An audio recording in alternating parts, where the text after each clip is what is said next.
F-35s, aircraft carriers, and more are on their way to Ukraine. For the purpose of fending off Russian President Vladimir Putin's threats to invade Ukraine, the United States is contemplating deploying thousands more soldiers to the region. In addition, NATO members are sending soldiers, fighter planes, and ships in the area. For the last several weeks, Russia has been threatening to attack its eastern neighbor, Ukraine, which it perceives is eroding its sphere of influence and advancing toward the west. To prevent a military conflict, the United States and NATO relied mostly on words and diplomacy in the early weeks of the tensions, which began around November.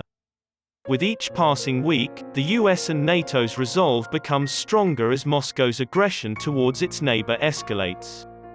As part of NATO's response force, the United States has positioned 8,500 soldiers on high alert in preparation for an unexpected deployment to Eastern Europe. A brigade combat team is made up of fighters, helicopters, medics, logisticians and transporters. NATO is now commanding a large-scale naval drill with the Truman Carrier Strike Group in the Mediterranean.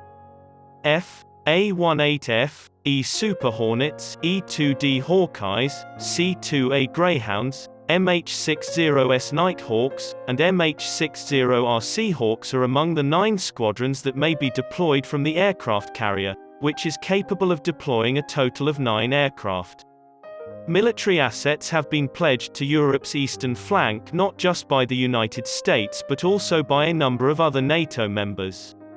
4 F-16 Fighting Falcons and a frigate are being deployed by Denmark in the Baltic Sea and in Lithuania.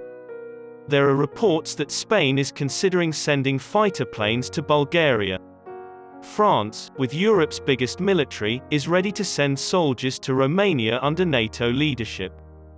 2 F-35A fighter fighters are being sent to Bulgaria, and the Netherlands' ground and marine assets have been put on high alert for a possible deployment under the NATO response force system. Meanwhile, in Germany, the United States Army is conducting a large-scale training exercise. This year's Allied Spirit 22 began on January 21 and will run until the beginning of February. There are more than 5,000 soldiers from 15 countries participating. These forces would be in a prime location for escalation in the event of hostilities between the United States and Russia.